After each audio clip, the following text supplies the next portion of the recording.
All right, Chatri, it's always exciting when it's fight week, right? But I gotta think this one's a little bit different, man. 1X, the anniversary show, the massive show. I guess just let me know how you're feeling right now. I mean, this is, the biggest event in one history.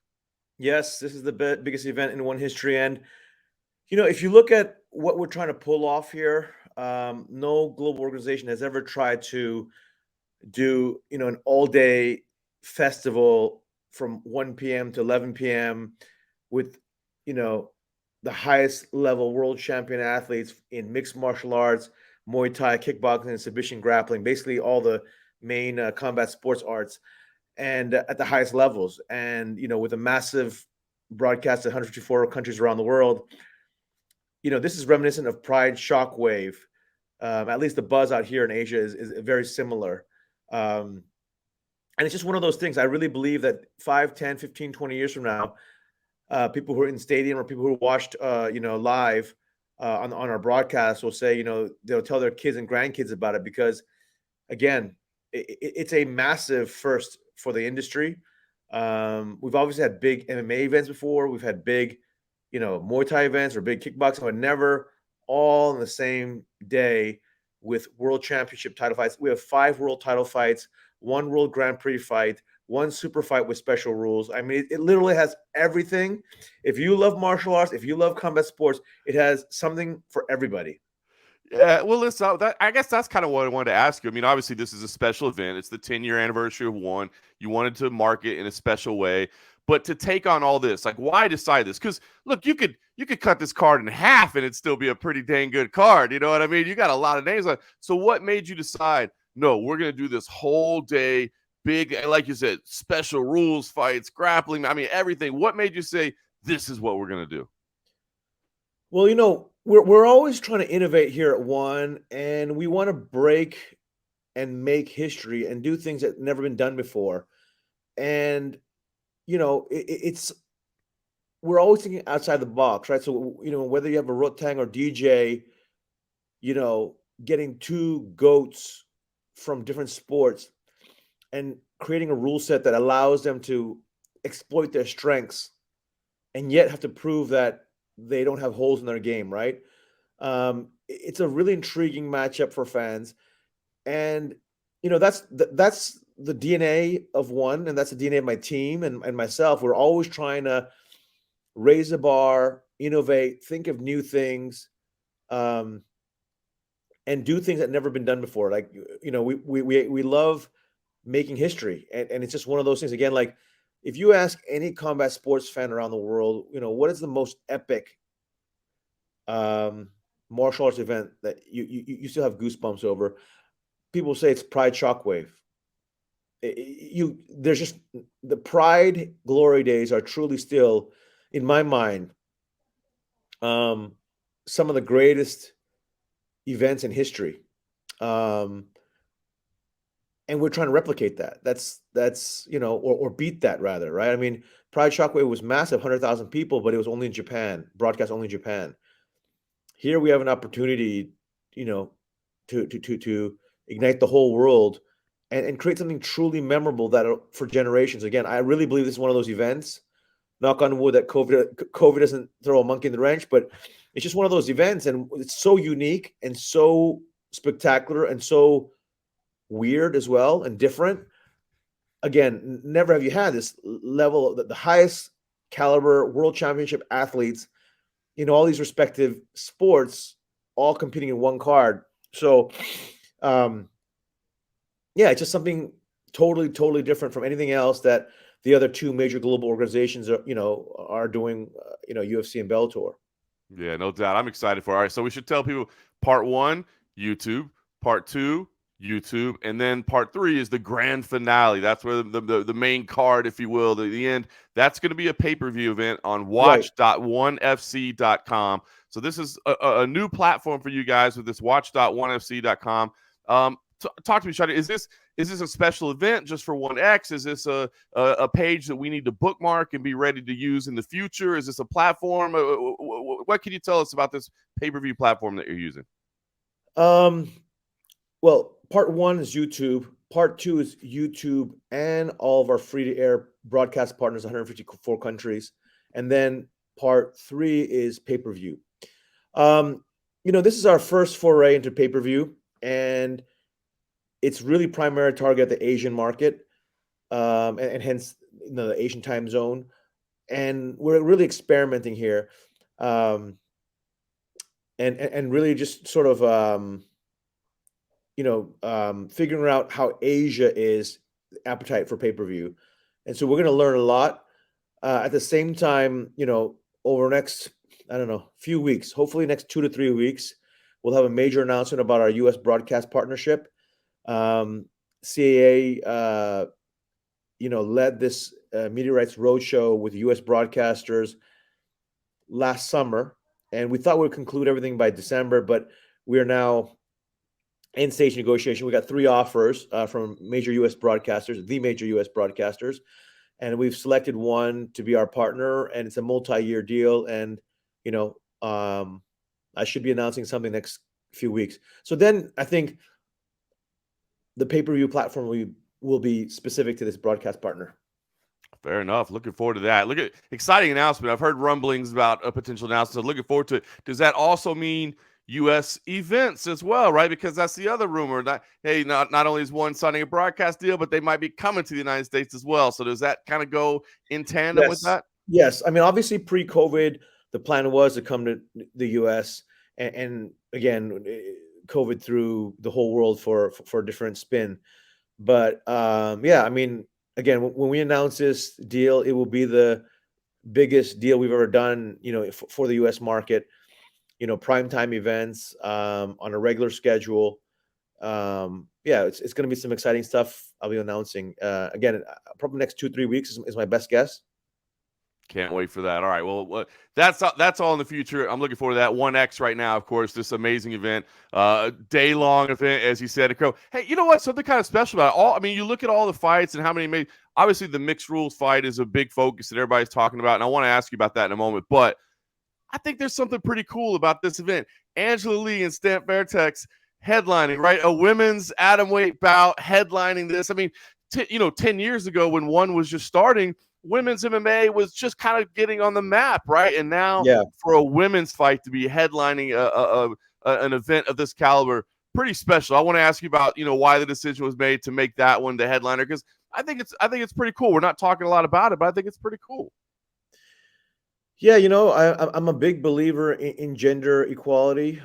Just through my own personal life story, my father abandoned the family. My mother was a homemaker and was left basically without anything. And just going that whole experience, growing up in Asia and watching the gender inequality that still persists today, I feel like one has a voice and a voice of change.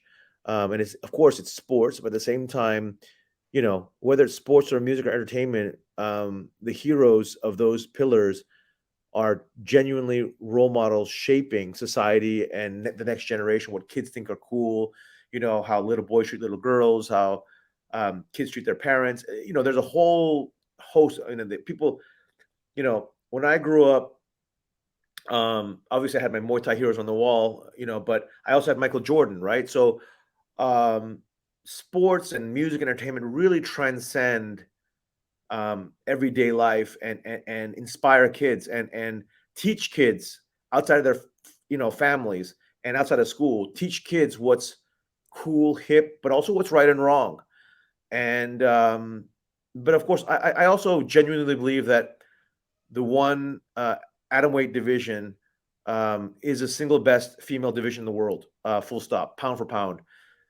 In terms of skill level, in terms of depth, if you look at the top 16 girls in that category, I mean, it's just like we'll crush on a pound for pound basis, technical skills and all that, heart and championship caliber. We'll crush any female division worldwide.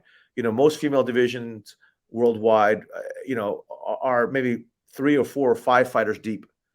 The one atomweight division is stacked, super stacked. And here we have Stamp Fairtex facing Angela Lee.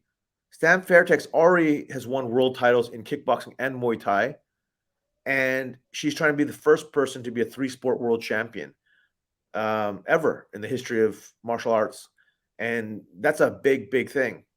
On the flip side, you have Angela, who has been the atomweight queen for 5 years, 6 years, and but took a 2-year hiatus for her pregnancy and motherhood. So there's a really intriguing storyline. Is here are the two best atomweights in the world, and yet the champ, I believe the champ is an underdog. I believe Angela here is the underdog because how has motherhood affected her and her body? And Stamp is on a hot streak. She's the last 2 years she's been active and crushed everybody. And so, these are all kind of part of the storyline that makes it very intriguing, right? Yet when you have the best of the best in the world competing, and the stakes are so high for both sides, and yet there's something very unique about the storyline for both sides. So I don't know, just for us, it made sense. It was like, DJ and Rotan could have been the main event. Adriano Moraes and Yuya Wakamatsu could have been the main event. Initially we had John Lineker and Bibiano on the 1X card, as well as Gary Tonnen and Tan Lei. But 1X was supposed to be last December, and then again, COVID, Omicron started blowing up, and countries were still out here in Asia trying to adapt. Governments were still trying to figure out the policies, and so it just didn't make sense for us to throw it, in the middle of, another border closures around all across the continent. So it is what it is, and I'm glad it's finally here and 5 days away. I'm still keeping my fingers crossed. I just hope there's no something crazy COVID outbreak that cancels bouts or jinxes stuff. Like, you never know. But so far so good, and if everything goes off the way we plan it has arguably the chance to be the most memorable, the most spectacular, the greatest martial arts event in history. It's amazing. I hate that you keep saying it's the world that we live in. I hate that you keep saying that it might pop up, but hopefully it doesn't. Hopefully everything stays together, because you're right. It is such a unique event.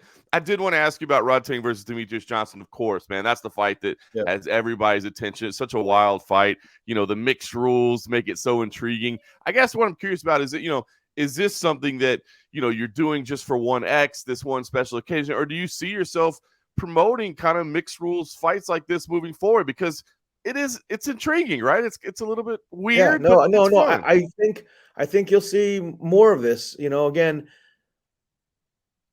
UFC is the largest MMA organization in the world. We're the largest martial arts organization in the world. And I think we have a lot more intriguing storylines, like a Stamp Fairtex going, on a third sport world title, on the same platform. And I think having the very, very best world championship athletes in each of these respective disciplines, and then having them crossfight, I think it just makes for a really intriguing storylines that just aren't replicated or duplicated anywhere else, or cannot be. Again, the two biggest organizations in the world, in the West, are UFC and Bellator, and we're obviously the biggest in the East. And they're predominantly MMA organizations, of course, and we are martial arts. So I think, I think special rules fights will happen again, with the right athletes and the right storyline and the right rule set. But you just never had this kind of opportunity in history to again pit the GOAT of MMA against the GOAT of Muay Thai, and at the prime of their careers, and figure something out where they could actually compete across different sports. So we think we came up with a rule set that is fun and intriguing and is fair play for all. But I'll tell you, some mornings I wake up, I think Rotang's going to knock DJ out in a minute. And other days I wake up and I think DJ is just going to rip off a limb in the second round in a minute, So it depends on the day, about if you ask me who's going to win. But I think we'll have more of these. Yeah, that's what makes it so exciting, though, because I see both scenarios as well. Like, you really don't know what you're going to see play out. So I'm excited about it. Let me ask you, has Demetrious talked to you about his future in terms of what he wants to do moving forward? I mean, obviously, as you said, one of the greatest of all time. He's definitely in the argument. You have to have him in the discussion. But has he talked about what he wants to do moving forward?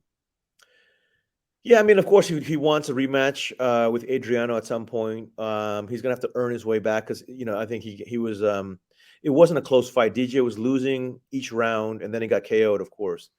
So I think DJ is going to have to, probably fight the other top 5 contenders, 2 or 3 of them, and then come back in title contention. In the meanwhile, DJ has expressed interest to do, a full-on Muay Thai fight as well, a super fight. So, he's game because DJ is ultimately, a true martial artist, right? And he wants to be able to express his skill set and his personality and his heart in different realms.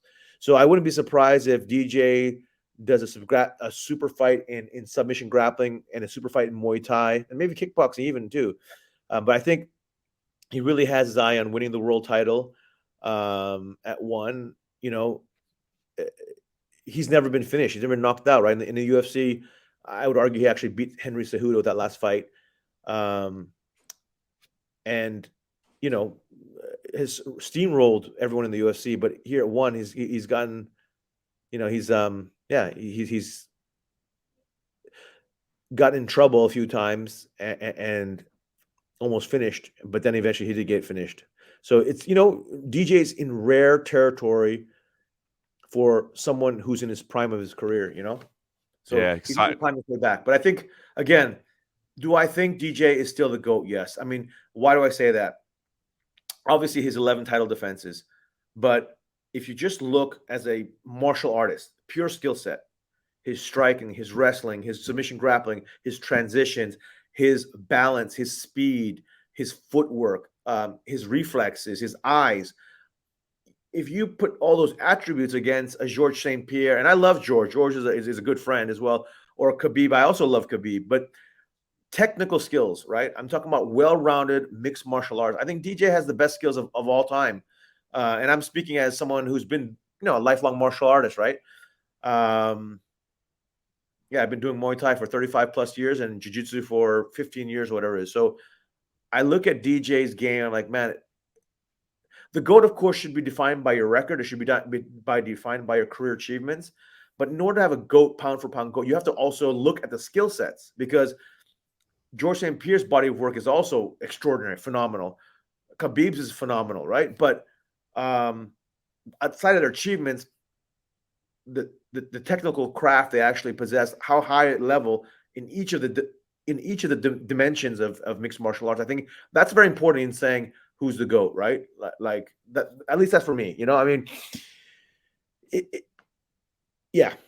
Yeah, I mean, look, if he's a video game character, you're giving him like a 95 in every category, right, or even higher. I mean, the guy doesn't have many weaknesses, that's for sure. Well, we'll see how he performs. This is good. I did want to ask you real quickly. Obviously, you signed somebody that I had a chance to watch, Danielle Kelly. I watched a lot of her grappling over at CFFC. You've brought her into the One Championship fold. I'm curious, is that a signal that submission grappling is going to be a focus for One Championship moving forward? I know you said, all martial arts, not just MMA. So is submission grappling going to be a focus for you guys?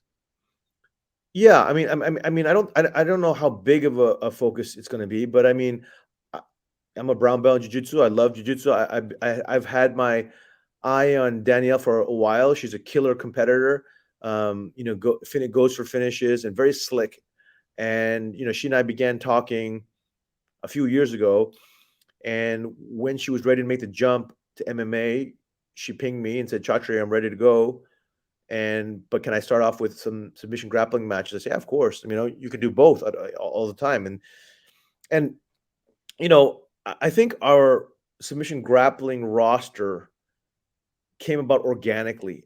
But what's so funny is if you look at the roster, it's literally the best pound for pound submission grapplers on the planet, world champion grapplers today. If you look at Gordon Ryan, Gary Tonin, Andre Galvao, Yuri Simoes, Marcus Buchecha, Ruo Tolo brothers. It's just Mikey Musumeci, Daniel Kelly. We just have killers. I mean, it's just like killers. And again, it was no master plan. It was kind of organic, starting off with Gary several years ago. And then Gordon and I met up in Singapore at my offices. And then Buchecha came to Singapore. We had dinner. We got along. And when he decided MMA, he called me. So it kind of happened organically.